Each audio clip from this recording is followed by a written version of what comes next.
ओम शांति।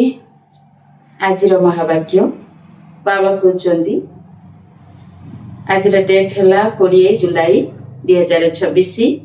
प्राप्त मुरली ओम शांति बापदादा। बाबा कहते मिठे बच्चे भिकारी रो राजकुमार हबार आधार है पवित्रता। पवित्र हेले ही पवित्र दुनियार राज्य भाग्य मिले था। बाबा आज प्रश्न पचारुचंती एही पाठशालार केउं पाठ तुमको मनुष्य देवता कर देउछि?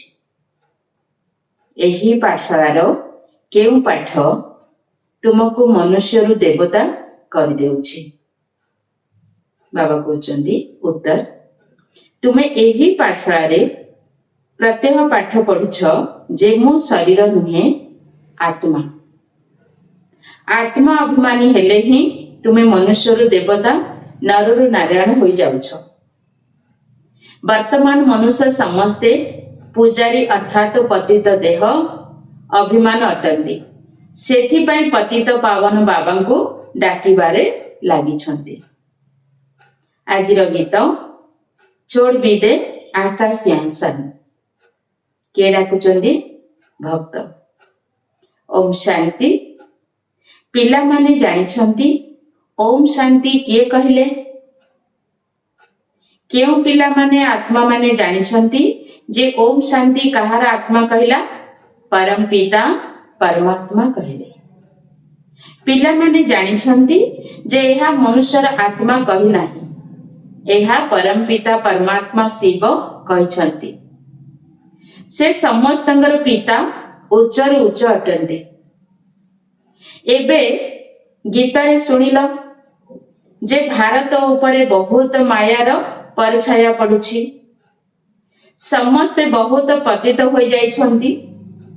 सेथिपाई डाकुछंती हे पतित पावन पुणी थरे पवित्र कराइबा पाई आस। आत्मा ही निजर पिता को डाकुछि जहा को भगवान कहउछंती सारा विश्व रे कहउछंती से ही पतित पावन अटंती। जनकर ही महिमा होई थाए। से हेउछंती समस्त आत्मांगर बेहदर पिता। एठारे समस्ते पतित होई जाइछंती। सेथिपाई डाकुछंती हे परम पिता परमात्मा से ही ज्ञानर सागर पतित पावन अटंती। से पिता और शिक्षक उभय अटंती। काहेकि ना से विश्वर अधिकारी मध्य अटंती। समस्त वेद शास्त्र ग्रंथ को जानिला वाला मध्य अटंती। तांको ज्ञानर सागर ही कहा जाउछि। एही समय रे समस्ते पारलौकिक पिता को डाकुछंती काहेकि ना दुखी होई जाइछंती। कहउछंती ईश्वर पिता तांकर नाम मध्य दरकार ना। तांकर नामर गायन हेउछि शिव बाबा। से ही उच्चर उच्च ज्ञानर सागर सुखर सागर शांतिर सागर अटंती। एही मनुष्यर आत्मा निज पिता को महिमा करुछि। उच्चर उच्च आत्मा कहार? परम पिता परमात्मा कर। से हेउछंती परमात्मा पतित मनुष्य माने तांको याद करुछंती। सत्य जुगरे जेबे पवित्र भारत थिला देवी देवता मानकर राज्य थिला सेते बेले केही पतित नथिले।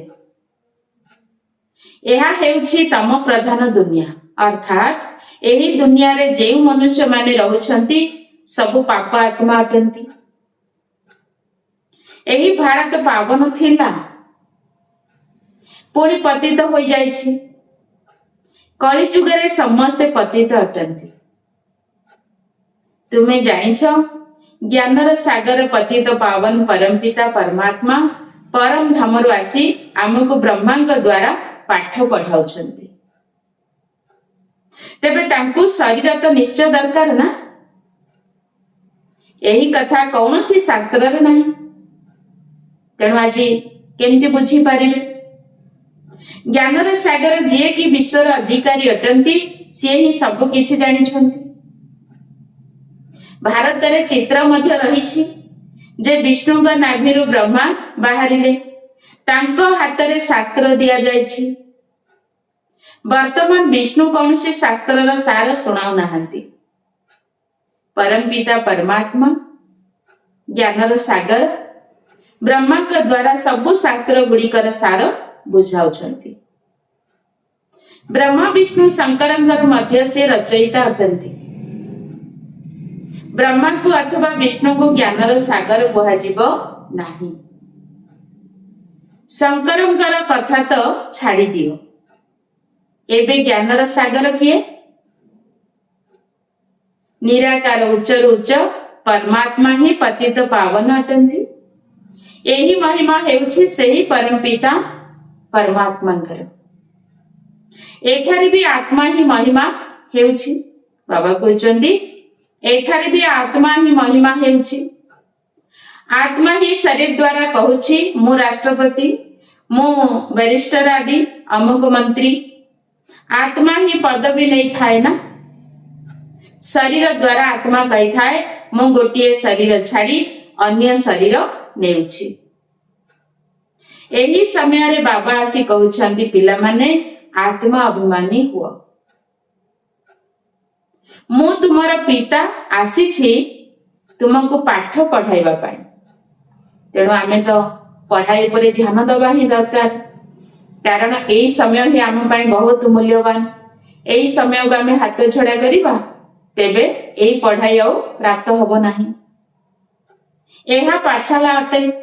ମନୁଷ୍ୟରୁ ଦେବତା, ନରରୁ ନାରାୟଣ, ନାରୀରୁ ଲକ୍ଷ୍ମୀ ହବା ପାଇଁ ବାବାଙ୍କୁ ସବୁ ଆତ୍ମା ମାନେ ଡାକୁଛନ୍ତି ହେ ପରମପିତା ପରମାତ୍ମା, ଏବେ ନିରାକାରୀ ଦୁନିଆରୁ ସାକାରୀ ଦୁନିଆକୁ ଆସ। ରୂପ ବଦଳାଅ। ତୁମେ ନିରାକାରୀ ଆତ୍ମା ମାନେ ଯେବେ ଶରୀରରେ ଆସୁଛ ତେବେ ଗର୍ଭରେ ଆସୁଛ, ପୂର୍ଣ୍ଣ ଜନ୍ମ ନେଉଛ। ବାବା ବୁଝାଉଛନ୍ତି ତୁମେ 84 ଜନ୍ମ ଗର୍ଭରୁ ନେଇଛ, ଗୋଟିଏ ଶରୀର ଛାଡ଼ି ପୁଣି ଗର୍ଭକୁ ଯାଉଛ, ଏହିପରି 84 ଜନ୍ମ ନେଉଛ। ମୁଁ ତ ଗର୍ଭରେ ଆସୁନାହିଁ। ଭାରତବାସୀ ଅସଲରେ ଦେବୀ ଦେବତା ଧର୍ମର ଥିଲେ, ପୁଣି ସିଡ଼ିରେ ତଳକୁ ଓହ୍ଲାଇଲେ। କ୍ଷତ୍ରିୟ ବର୍ଣ୍ଣରେ ପୁଣି ବୈଶ୍ୟ ଶୂଦ୍ର ବର୍ଣ୍ଣରେ ଏହିପରି କଳା କମ ହୋଇଯାଉଛି। ଆମେ ପ୍ରଥମେ ସୂର୍ଯ୍ୟ ବଂଶରେ ଆସିଲେ, ତାପରେ ଚନ୍ଦ୍ର ବଂଶରେ ଆସିଲେ, ତାପରେ ବୈଶ୍ୟ ବଂଶରେ ଆସିଲେ, ତାପରେ ଶୂଦ୍ରରେ ଆସିଲେ। ପୁଣି ବାବା ଆସିଲେ ବ୍ରହ୍ମାଙ୍କ ଦ୍ୱାରା ଆମକୁ ବ୍ରାହ୍ମଣ ବନାଉଛନ୍ତି। ବ୍ରାହ୍ମଣରୁ ଆମେ ଫରିସ୍ତା ହବା, ଫରିସ୍ତାରୁ ପୁଣି ଥରେ ଦେବତା ହବା। ଏହିପରି କଳା କମ ହୋଇଯାଉଛି। ଭାରତ 16 କଳା ସମ୍ପୂର୍ଣ୍ଣ ଥିଲା, ପୁଣି 14 କଳା ହେଲା। ଭାରତବାସୀ ନିଜର ଜନ୍ମକୁ ଜାଣି ନାହାନ୍ତି। 84 ଜନ୍ମ ଭାରତବାସୀ ହିଁ ନେଉଛନ୍ତି, ଅନ୍ୟ କୌଣସି ଧର୍ମ ବାଲା 84 ଜନ୍ମ ନେଉନାହାନ୍ତି। ତୁମେ ସ୍ୱଦର୍ଶନ ଚକ୍ରଧାରୀ ହୋଇଛ, ଏହା ଜ୍ଞାନର କଥା ନା। ସ୍ୱଦର୍ଶନ ଚକ୍ରଧାରୀର ଅର୍ଥ ଆମେ ନିଜେ ନିଜକୁ ଜାଣିପାରୁଛନ୍ତି। ହେବା ସ୍ୱଦର୍ଶନ ଚକ୍ରଧାରୀ ହେବା ଦ୍ୱାରା ତୁମେ ସ୍ୱର୍ଗର ଚକ୍ରବର୍ତ୍ତୀ ମହାରାଜା ହେଉଛ। ତୁମେ ଭଲ ଭାବରେ ଜାଣିଛ ଆମେ ଏଠାକୁ ପତିତରୁ ପବିତ୍ର ହବା ପାଇଁ ଆସିଛୁ। ଏହା ହେଲା ପତିତ ଦୁନିଆ। ପତିତ ପାବନ ସମସ୍ତଙ୍କର ସଦ୍ଗତି ଦାତା ତ ଏକମାତ୍ର ବାବା ହିଁ ଅଟନ୍ତି। ତାଙ୍କୁ ହିଁ ସମସ୍ତେ ଡାକୁଛନ୍ତି, ସମସ୍ତେ ବାବାଙ୍କୁ ୟାଦ କରୁଛନ୍ତି। ଶ୍ରୀକୃଷ୍ଣଙ୍କୁ ନୁହେଁ, ଶ୍ରୀକୃଷ୍ଣ ଗୀତା ଶୁଣାଇ ନଥିଲେ। ଗୀତା ହେଉଛି ସର୍ବଶାସ୍ତ୍ର ଶିରୋମଣି। ଭାରତର ଗୀତା କେଉଁ ଧର୍ମର ଶାସ୍ତ୍ର ଅଟେ? ଆଦି ସନାତନ ଦେବୀ ଦେବତା ଧର୍ମର ଶାସ୍ତ୍ର ଅଟେ। କିଏ ଗୀତା ଶୁଣାଇଥିଲେ? ଯେ ଜ୍ଞାନର ସାଗର ପରମପିତା ପରମାତ୍ମା। ରାଜଯୋଗ କିଏ ଶିଖାଇଥିଲେ? ପରମପିତା ପରମାତ୍ମା ପତିତ ପାବନ ବାବା। ତୁମର ଆତ୍ମା ଯିଏ କି ନିରାକାର ଥିଲା ସେ ଏବେ ସାକାର ଶରୀର ଧାରଣ କରିଛି। ସାକାର ମନୁଷ୍ୟକୁ କେତେ ଭଗବାନ କୁହାଯିବ ନାହିଁ। ଯଦିଓ ସତ୍ୟ ଯୁଗରେ ଲକ୍ଷ୍ମୀ ନାରାୟଣ ଅଛନ୍ତି ତେବେ ମଧ୍ୟ ତାଙ୍କୁ ଭଗବାନ କୁହାଯିବ ନାହିଁ। ଏହା ତ ଉପାଧି ଦିଆଯାଉଛି। କାଇଦା ଅନୁସାରେ ଭଗବାନ ଜଣେ, ସୃଷ୍ଟିକର୍ତ୍ତା ହେଉଛନ୍ତି ଜଣେ, ବାକି ସେମାନେ ହେଉଛନ୍ତି ଦେବତା। ଏହା 5000 ବର୍ଷର କଥା। ଏହି ଲକ୍ଷ୍ମୀ ନାରାୟଣ ରାଜ୍ୟ ଥିଲା, ତାଙ୍କୁ ମହାରାଜା ମହାରାଣୀ କୁହାଯାଉଥିଲା। ଭଗବାନ ମହାରାଜା ହେଉନାହାନ୍ତି, ସିଏ ହିଁ ଆସି ଭାରତବାସୀ ମାନଙ୍କୁ ଏହିପରି ଦେବୀ ଦେବତା କରାଉଛନ୍ତି। ଏବେ ତ ଦେବୀ ଦେବତା ଧର୍ମର କେହି ହେଲେ ନାହାନ୍ତି। ଏହାକୁ ରାବଣ ସମ୍ପ୍ରଦାୟ କୁହାଯାଉଛି। କାହିଁକି ନା ଏହା ରାବଣ ରାଜ୍ୟ ଅଟେ। ରାବଣକୁ ବର୍ଷ ବର୍ଷ ଧରି ଜଳାଇ ଆସୁଛନ୍ତି, କାହିଁକି ନା ସେ ପୁରୁଣା ଶତ୍ରୁ। କିନ୍ତୁ ଏକଥା ଭାରତବାସୀ ମାନେ ଜାଣିନାହାନ୍ତି। ଶାସ୍ତ୍ରରେ ମଧ୍ୟ ବର୍ଣ୍ଣନା ନାହିଁ ଯେ ରାବଣ କିଏ, ରାବଣର 10ଟି ମୁଣ୍ଡ କାହିଁକି ଦେଖାଉଛନ୍ତି। ଏହି କଥାକୁ ଭଲ ଭାବରେ ବୁଝିବାକୁ ହେବ। ମନୁଷ୍ୟମାନେ ତ ବିଲକୁଲ ପଥର ବୁଦ୍ଧି ହୋଇଯାଇଛନ୍ତି। ପାରସ ବୁଦ୍ଧି ଏହି ଲକ୍ଷ୍ମୀ ନାରାୟଣ ଆଦିଙ୍କୁ କୁହାଯିବ। ସେଠାରେ ପାରସନାଥନୀଙ୍କର ରାଜ୍ୟ ଥିଲା। ଯଥା ରାଜା ରାଣୀ ତଥା ପ୍ରଜା ଥିଲେ। ଭାରତ ପରି ସୁଖଧାମ ଆଉ କୌଣସି ରାଷ୍ଟ୍ର ହେବ ନାହିଁ। ଯେବେ ଭାରତ ସ୍ୱର୍ଗ ଥିଲା, ସେତେବେଳେ କୌଣସି ରୋଗ ଦୁଃଖ ନଥିଲା, ତେଣୁ ସମ୍ପୂର୍ଣ୍ଣ ସୁଖ ଥିଲା। ଗାୟନ କରାଯାଏ ଈଶ୍ୱରଙ୍କର ମହିମା ଅପରମ୍ପାର। ସେହିପରି ଭାରତର ମହିମା ମଧ୍ୟ ଅପରମ୍ପାର ଅଟେ। ତେଣୁ ସମସ୍ତଙ୍କର ଆଧାର ପବିତ୍ରତା ଉପରେ ରହିଛି। ସେଥିପାଇଁ ଡାକୁଛନ୍ତି ମଧ୍ୟ, କାହିଁକି ନା ସମସ୍ତେ ପତିତ ଅଟନ୍ତି। ଏଠାରେ ଶାନ୍ତି ନାହିଁ କି ସମୃଦ୍ଧି ମଧ୍ୟ ନାହିଁ। ଏବେ ତୁମେ ବୁଝୁଛ, ଆମେ ଭାରତବାସୀ ସୂର୍ଯ୍ୟବଂଶୀ ଦେବୀ ଦେବତା ଥିଲେ, ପୁଣି ଧୀରେ ଧୀରେ ପତିତ ହୋଇଯାଇଛୁ। ଏହାକୁ ମୃତ୍ୟୁଲୋକ କୁହାଯାଏ। ଏଥିରେ ନିଆଁ ଲାଗିଯିବ। ଏହା ହେଉଛି ଶିବ ଜ୍ଞାନ ଯଜ୍ଞ, ରୁଦ୍ର ଜ୍ଞାନ ଯଜ୍ଞ ମଧ୍ୟ କୁହାଯାଏ। ମନୁଷ୍ୟମାନେ ତ ବହୁତ ଦାନ ରଖିଦେଇଛନ୍ତି। ବାବା କହିଛନ୍ତି ମନୁଷ୍ୟମାନେ ତ ବହୁତ ନାମ ରଖିଦେଇଛନ୍ତି। ଯେଉଁଠାରେ ଶିବଙ୍କ ମୂର୍ତ୍ତି ଦେଖୁଛନ୍ତି, ଅନେକ ଭିନ୍ନ ଭିନ୍ନ ନାମ ରଖିଦେଉଛନ୍ତି। ଜଣକର ହିଁ ଅନେକ ନାମରେ ମନ୍ଦିର ତିଆରି କରୁଛନ୍ତି, କାହିଁକି ନା ସେ ଅନେକ କାର୍ଯ୍ୟ ମଧ୍ୟ କରୁଛନ୍ତି। ତେଣୁ ବାବା ବସି ବୁଝାଉଛନ୍ତି, ଜ୍ଞାନ ଭକ୍ତି ପରେ ବୈରାଗ୍ୟ। ଏବେ ଭକ୍ତି ପୁରା ହେଉଛି, ତୁମର ଭକ୍ତିରୁ ବୈରାଗ୍ୟ ଆସୁଛି। ଅର୍ଥାତ ଏହି ପୁରୁଣା ଦୁନିଆ ପ୍ରତି ବୈରାଗ୍ୟ ଆସୁଛି। ବୈରାଗ୍ୟ କୋଉଠି ଆସୁଛି? ଭକ୍ତି ପ୍ରତି ବା ପୁରୁଣା ଦୁନିଆ ପ୍ରତି। ଏହି ପୁରୁଣା ଦୁନିଆ ବିନାଶ ହୋଇଯିବ। ପିଲାମାନେ ପଚାରୁଛନ୍ତି, ବାବା ଆମେ ପତିତରୁ ପବିତ୍ର କିପରି ହେବୁ? ଅନେକ ନୂଆ ଆତ୍ମା ଆସିଲେ ତାଙ୍କୁ କ୍ଲାସରେ ବସିବାକୁ ଅନୁମତି ଦିଆଯାଏ ନାହିଁ। ଯେପରି କଲେଜରେ କେହି ନୂଆ ଯାଇ ବସିଲେ କିଛି ବି ପାଠ ବୁଝିପାରିବେ ନାହିଁ, ସେହିପରି କେହି ହେଲେ ଜାଣିନାହାନ୍ତି ମନୁଷ୍ୟରୁ ଦେବତା କିପରି ହେଉଛନ୍ତି। ଯେଉଁ ମନୁଷ୍ୟମାନେ ପତିତ ହୋଇଯାଇଛନ୍ତି, ସେଇମାନେ ହିଁ ପବିତ୍ର ହେଉଛନ୍ତି। ଏହି ସମୟରେ ଭାରତ ମଧ୍ୟ ଗରିବ ହୋଇଯାଉଛି। ସତ୍ୟ ଯୁଗରେ ଭାରତ ରାଜକୁମାର ଅର୍ଥାତ ଧନବାନ ଥିଲା। ଶ୍ରୀକୃଷ୍ଣ ସତ୍ୟ ଯୁଗର ପ୍ରଥମ ନମ୍ବର ରାଜକୁମାର ଥିଲେ। ତାଙ୍କ ପାଖରେ ସବୁ ଗୁଣ ରହିଥାଏ। ସେହି ରାଜ୍ୟକୁ ଲକ୍ଷ୍ମୀ ନାରାୟଣଙ୍କର ରାଜ୍ୟ କୁହାଯିବ। ଶ୍ରୀକୃଷ୍ଣ ରାଜକୁମାର ଏବଂ ରାଧା ରାଜକୁମାରୀ ଥିଲେ। ରାଜକୁମାର ଶ୍ରୀକୃଷ୍ଣଙ୍କର ହିଁ ମହିମା ଗାୟନ କରାଯାଉଛି। ସର୍ବଗୁଣ ସମ୍ପୂର୍ଣ୍ଣ, 16 କଳା ସମ୍ପୂର୍ଣ୍ଣ, ସମ୍ପୂର୍ଣ୍ଣ ନିର୍ବିକାରୀ, ଅହିଂସା, ପରମ ଧର୍ମ, ମର୍ଯ୍ୟାଦା ପୁରୁଷୋତ୍ତମ, ଇଏ ଶ୍ରୀକୃଷ୍ଣଙ୍କର ଗାୟନ କରୁଛନ୍ତି ସାରା ବିଶ୍ୱରେ। ସିଏ କୌଣସି ଗୀତା ଶୁଣାଇ ନଥିଲେ, ସିଏ ତ ସତ୍ୟ ଯୁଗର ରାଜକୁମାର ଥିଲେ। ସେ ପତିତ ମନୁଷ୍ୟମାନଙ୍କୁ ପବିତ୍ର କରାଇବା ପାଇଁ ଗୀତା ପାଠ ଶୁଣାଇବେ? ଏକଥା ହୋଇପାରିବ ନାହିଁ। ଏହି ଶାସ୍ତ୍ର ହେଲା ଭକ୍ତି ମାର୍ଗର। ଶାସ୍ତ୍ର ଗୁଡ଼ିକର କେତେ ମହିମା ରହିଛି। ଭକ୍ତି ମାର୍ଗର କୌଣସି ଶାସ୍ତ୍ର ଚିତ୍ର ଆଦି ସତ୍ୟ ଯୁଗରେ ରହିବ ନାହିଁ। ସେଠାରେ ତ 21 ଜନ୍ମ ପାଇଁ ଜ୍ଞାନର ପ୍ରାରବ୍ଧ ରହିଛି। ବର୍ତ୍ତମାନର ପୁରୁଷାର୍ଥ ହିଁ ଭବିଷ୍ୟତ ବନିଯାଉଛି। ପୁଣି ଥରେ ଆମେ ସତ୍ୟ ଯୁଗର ରାଜ୍ୟ ଭାଗ୍ୟ ନେଉଛୁ। ଭାରତବାସୀ 5000 ବର୍ଷ ପୂର୍ବରୁ ସତ୍ୟ ଯୁଗରେ ବିଶ୍ୱର ମାଲିକ ଥିଲେ। ଆଉ କୌଣସି ବିଭାଜନ ଆଦି ନଥିଲା। ତେଣୁ ଗାଇ ନଥିଲା ଏକ ରାଜ୍ୟ, ଏକ କୁଳ, ଏକ ମତ। ଏବେ କଳିଯୁଗର ଶେଷ ସମୟ ଅଟେ ନା? ବିନାଶ ସମ୍ମୁଖରେ ଦଣ୍ଡାୟମାନ।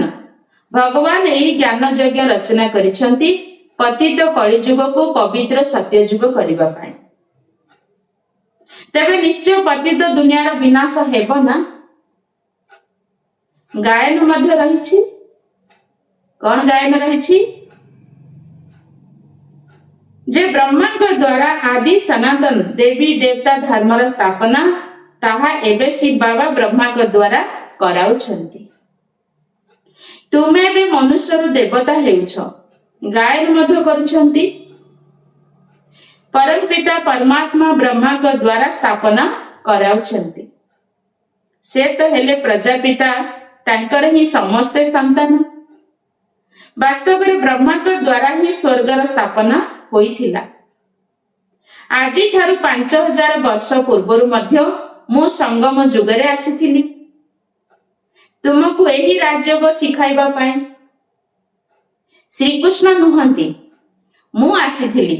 କିଏ କହୁଛନ୍ତି? ଶିବ ବାବା କହୁଛନ୍ତି। ଶ୍ରୀକୃଷ୍ଣ ପତିତ ଦୁନିଆକୁ ଆସିପାରିବେ ନାହିଁ। ବାବା ହିଁ ଆସୁଛନ୍ତି। ସିଏ ହିଁ ସମସ୍ତଙ୍କର ସଦ୍ଗତି ଦାତା। ମନୁଷ୍ୟକୁ ସଦ୍ଗତି ଦେଇପାରିବେ ନାହିଁ। ସମସ୍ତେ ଜଣକୁ ହିଁ ୟାଦ କରୁଛନ୍ତି। ପରମ ପିତା ପରମାତ୍ମା କେଉଁଠି ରହୁଛନ୍ତି ତୁମେ ମାନେ ଜାଣିଛ। ସେ ପରମ ଧାମରେ ରହୁଛନ୍ତି। ତା ହେଲା ବ୍ରହ୍ମ ମହତତ୍ଵ। ସେଠାରେ ଆତ୍ମା ମାନେ ପବିତ୍ର ହିଁ ରହିଥାନ୍ତି। ଯେପରି ମହାତ୍ମା ମାନେ ଅଟନ୍ତି, ଏଠାରେ ମଧ୍ୟ ମହାନ ଆତ୍ମା ପତିତ ଆତ୍ମା ବୋଲି କହିଥାନ୍ତି ନା? ବାସ୍ତବରେ ଏଠାରେ ମହାନ ଆତ୍ମା ଜଣେ ହେଲେ ବି ନାହାନ୍ତି। ଆତ୍ମାକୁ ହିଁ ଜ୍ଞାନ ଏବଂ ଯୋଗ ଦ୍ୱାରା ପବିତ୍ର ସତ ପ୍ରଧାନ ହେବାକୁ ପଡ଼ିବ, ପାଣି ଦ୍ୱାରା ନୁହେଁ। ଆତ୍ମା ହିଁ ପତିତ ହୋଇଯାଇଛି। ଆତ୍ମାରେ ହିଁ ଖାଦ ମିଶିଛି। ଆତ୍ମା ହିଁ ସୁନା, ରୂପା, ତମ୍ବା, ଲୁହା ହେଉଛି। ଏବେ ଆତ୍ମା ମାନେ ଯାହାକି ପତିତ ହୋଇଯାଇଛନ୍ତି ତାଙ୍କୁ ପବିତ୍ର କିଏ କରାଇବ? ପରମ ପିତା ପରମାତ୍ମାଙ୍କ ବିନା ଆଉ କେହି କରିପାରିବେ ନାହିଁ। ବାବା ହିଁ ବସି ବୁଝାଉଛନ୍ତି, ମତେ ମନେ ପକାଅ, ତେବେ ତୁମର ପାପ ଭସ୍ମ ହୋଇଯିବ। ଯେତେ ମନେ ପକାଇବ ସେତେ ପତିତରୁ ପବିତ୍ର ହୋଇଯିବ। ଏଥିରେ ହିଁ ପରିଶ୍ରମ କରିବାକୁ ହେବ। ବୁଦ୍ଧିରେ ତ ସମସ୍ତ ଜ୍ଞାନ ରହିଛି। ଏହି ଚକ୍ର କିପରି ଘୁରୁଛି, ଆମେ 84 ଜନ୍ମ କିପରି ନେଉଛୁ, ସତ୍ୟ ଯୁଗରେ କେତେ ସମୟ ରାଜ୍ୟ ଚାଲୁଛି, ପୁଣି ରାବଣ କିପରି ଆସୁଛି। ରାବଣ କିଏ ଏକଥା ମଧ୍ୟ କେହି ଜାଣିନାହାନ୍ତି। କିନ୍ତୁ ଆମେ ବାବାଙ୍କର ପିଲା ସମସ୍ତେ ଜାଣିଛନ୍ତି। ପ୍ରତିଦିନ ବସିକି ବାବା ଏହି ପାଠ ହିଁ ପଢଉଛନ୍ତି। କେବେଠାରୁ ରାବଣକୁ ଜଳାଇ ଆସୁଛନ୍ତି ଏକଥା ମଧ୍ୟ କେହି ଜାଣିନାହାନ୍ତି। ପ୍ରତ୍ୟେକ ବର୍ଷ ଜଳାଉଛନ୍ତି। ସତ୍ୟ ଯୁଗରେ ଜଳାଇବେ ନାହିଁ। ବର୍ତ୍ତମାନ ହିଁ ରାବଣ ରାଜ୍ୟ ଚାଲିଛି। ରାମ ରାଜ୍ୟ ତ କେହି ସ୍ଥାପନ କରିପାରିବେ ନାହିଁ। ଏହା ତ ବାବାଙ୍କର ହିଁ କାମ। ପତିତ ମନୁଷ୍ୟ ତ କରିପାରିବେ ନାହିଁ। ସେମାନେ ସବୁ ବିନାଶ ହୋଇଯିବେ। ଏହି ପତିତ ଦୁନିଆ ହିଁ ବିନାଶ ହୋଇଯିବ। ସତ୍ୟ ଯୁଗରେ ଜଣେ ହେଲେ ବି ଡାକିବେ ନାହିଁ ଯେ ହେ ପତିତ ପାବନ ଆସ। ତାହା ତ ପବିତ୍ର ଦୁନିଆ ଅଟେ ନା। ତୁମେ ଏବେ ଜାଣୁଛ ଏହି ଲକ୍ଷ୍ମୀ ନାରାୟଣଙ୍କୁ ସ୍ୱର୍ଗର ମାଲିକ କିଏ କରାଇଲେ? ପୁଣି ଏମାନେ ଚୌରାଜନ୍ମ କିପରି ନେଲେ? ଆଦି ସନାତନ ଦେବୀ ଦେବତା ଧର୍ମର ଆତ୍ମାମାନେ ହିଁ ଚୌରାଜନ୍ମ ନେଉଛନ୍ତି। ସେଇମାନେ ହିଁ ବର୍ତ୍ତମାନ ଶୂଦ୍ରବଂଶୀ ହୋଇଯାଇଛନ୍ତି। ଏବେ ପୁଣି ତୁମେ ବ୍ରାହ୍ମଣ ବଂଶୀ ହେଉଛ। ଏବେ ତୁମେ ହେଲ ବ୍ରାହ୍ମଣ ଚୁଟି ଅର୍ଥ ସର୍ବଶ୍ରେଷ୍ଠ। ଏହା ହେଉଛି ଉଚ୍ଚରୁ ଉଚ୍ଚ ଚୁଟି। ବ୍ରହ୍ମାମୁଖ ବଂଶାବଳୀ ବ୍ରାହ୍ମଣ କୁଳଭୂଷଣ। ଏବେ ତୁମେ ଶିବ ବାବାଙ୍କର ସନ୍ତାନ ମଧ୍ୟ ଅଟ। ପୌତ୍ର ପୌତ୍ରୀ ବା ନାତି ନାତୁଣୀ ମଧ୍ୟ ଅଟ। ଶିବ ବଂଶୀ ପୁଣି ବ୍ରହ୍ମା କୁମାର କୁମାରୀ ଅଟ। ତୁମକୁ ଜେଜେ ବାପାଙ୍କ ଠାରୁ ବର୍ଷା ମିଳୁଛି। ବର୍ଷା ଆମେ କାହାଠୁ ନଉଛନ୍ତି? ଜେଜେ ବାପା ହେଲେ ଆମର ଶିବ ବାବା, ତାଙ୍କ ଠାରୁ ଆମେ ସମ୍ପତ୍ତି ନଉଛନ୍ତି। ବାବା କହୁଛନ୍ତି ମତେ ନିରନ୍ତର ସ୍ମରଣ କର, ପବିତ୍ର ହେଲେ ତ ତୁମେ ମୋ ପାଖକୁ ମୁକ୍ତି ଧାମକୁ ଆସିଯିବ। ଯେଉଁମାନେ କଳ୍ପ ପୂର୍ବରୁ ବୁଝିଥିଲେ ସେଇମାନେ ହିଁ ଏହି କଥାକୁ ବୁଝିପାରିବେ। ଏମାନଙ୍କର ସଂଖ୍ୟା ତ ହଜାର ହଜାର ଅଟେ। କେହି କେହି ପଚାରୁଛନ୍ତି କେତେ ବିକେ ଅଛନ୍ତି? କୁହ ହଜାର ହଜାର ସଂଖ୍ୟାରେ ଅଛନ୍ତି। ଏହି ଦୈବୀ ବୃକ୍ଷର ବୃଦ୍ଧି ହୋଇ ଚାଲିଛି। ଏବେ ପୁନର୍ବାର ଆଦି ସନାତନ ଦେବୀ ଦେବତା ଧର୍ମର ଚାରା ଲାଗୁଛି। କାହିଁକି ନା ଦେବତା ଧର୍ମ ହିଁ ନାହିଁ। ଏବେ ସମସ୍ତେ ନିଜକୁ ହିନ୍ଦୁ ବୋଲାଉଛନ୍ତି, ଅନ୍ୟ ଧର୍ମକୁ ପରିବର୍ତ୍ତନ ହୋଇଯାଉଛନ୍ତି। ପୁଣି ସମସ୍ତେ ବାହାରି ଆସିବେ, ଆସି ବାବାଙ୍କ ଠାରୁ ସମ୍ପତ୍ତି ନେବେ। ତୁମେ ଆସିଛ ବେହଦ ବାବାଙ୍କ ଠାରୁ ବେହଦ ସୁଖର ବର୍ଷା ପାଇବା ପାଇଁ, ଅର୍ଥାତ୍ ମନୁଷ୍ୟରୁ ଦେବତା ହବା ପାଇଁ। ଆଚ୍ଛା, ମିଠା ମିଠା ଶିଖିଲା ଦେ ସନ୍ତାନ ମାନଙ୍କ ପ୍ରତି ମାତ ପିତା ବାପ ଦାଦାଙ୍କର ମଧୁର ସ୍ନେହ ଭରା ସ୍ମୃତି ଏବଂ ସୁପ୍ରଭାତ। ଆତ୍ମିକ ପିତାଙ୍କର ଆତ୍ମିକ ସନ୍ତାନ ମାନଙ୍କୁ ନମସ୍ତେ। ନମସ୍ତେ ବାବା, ନମସ୍ତେ। ଧାରଣା ପାଇଁ ମୁଖ୍ୟ ସାର। ପ୍ରଥମ ପଏଣ୍ଟ, ପତିତରୁ ପବିତ୍ର ହବା ପାଇଁ ଜ୍ଞାନ ଏବଂ ଯୋଗରେ ମଜବୁତ ହେବାକୁ ପଡିବ। ଆଜି ଆମେ ସମସ୍ତେ ପତିତ ବନି ଯାଇଛନ୍ତି, ସେଥିରୁ ଆମକୁ ଦୁଃଖ ମିଳୁଛି। ତେଣୁ ବାବା କହିଲେ ପତିତରୁ ପବିତ୍ର ହବା ପାଇଁ ଜ୍ଞାନ ଓ ଯୋଗରେ ଆମକୁ ମଜବୁତ ହବାକୁ ପଡିବ। ଆତ୍ମାରେ ଯେଉଁ ବିକାରର ଖାଦ ମିଶିଛି ତାକୁ ୟାଦର ମେହନତ ଦ୍ୱାରା ବାହାର କରିବାକୁ ହେବ।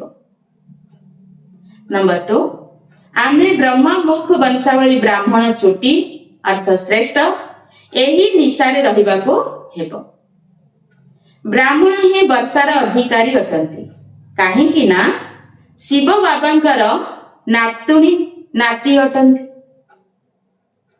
ଆଜିର ବରଦାନ, ନିଜର ଶକ୍ତିଶାଳୀ ମନୋବୃତ୍ତି ଦ୍ୱାରା ପତିତ ବାତାବରଣକୁ ପରିବର୍ତ୍ତନ କରୁଥିବା ମାଷ୍ଟର ପତିତ ପାବନୀ ଭବ। ନିଜର ଶକ୍ତିଶାଳୀ ମନୋବୃତ୍ତି ଦ୍ୱାରା ପତିତ ବାତାବରଣକୁ ପରିବର୍ତ୍ତନ କରୁଥିବା ମାଷ୍ଟର ପତିତ ପାବନୀ ଭବ। ବାତାବରଣ କିପରି ବି ହୋଇଥାଉ, କିନ୍ତୁ ନିଜର ଶକ୍ତିଶାଳୀ ମନୋବୃତ୍ତି ବାତାବରଣକୁ ପରିବର୍ତ୍ତନ କରି ଦେଇପାରିବ। ବାୟୁମଣ୍ଡଳ ବିକାରୀ ହୋଇଥିବ, କିନ୍ତୁ ନିଜର ମନୋବୃତ୍ତି ନିର୍ବିକାରୀ ହୋଇଥିବ। ଯେଉଁମାନେ ପତିତ ମାନଙ୍କୁ ପବିତ୍ର କରିବା ବାଲା ଅଟନ୍ତି, ସେମାନେ ପତିତ ବାୟୁମଣ୍ଡଳର ଅଧୀନ ହୋଇପାରିବେ ନାହିଁ।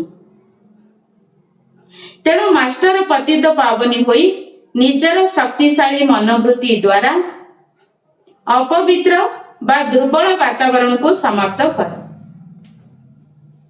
ତାର ବର୍ଣ୍ଣନା କରି ବାତାବରଣ ସୃଷ୍ଟି କର ନାହିଁ। ଦୁର୍ବଳ ବା ପତିତ ବାତାବରଣର ବର୍ଣ୍ଣନା କରିବା ମଧ୍ୟ ପାପ ଅଟେ। ଆଜିର ସ୍ଲୋଗାନ, ଏବେ ଧରଣୀରେ ପରମାତ୍ମା ପରିଚୟର ବୀଜ ବପନ କର, ଯାହା ଦ୍ୱାରା ପ୍ରତ୍ୟକ୍ଷତା ହେବ। ବାବା କହୁଛନ୍ତି ଏବେ ଧରଣୀରେ ପରମାତ୍ମା ପରିଚୟର ବୀଜ ବପନ କର, ଯାହା ଦ୍ୱାରା ପ୍ରତ୍ୟକ୍ଷତା ହେବ। ଆଚ୍ଛା, ଓମ୍ ଶାନ୍ତି।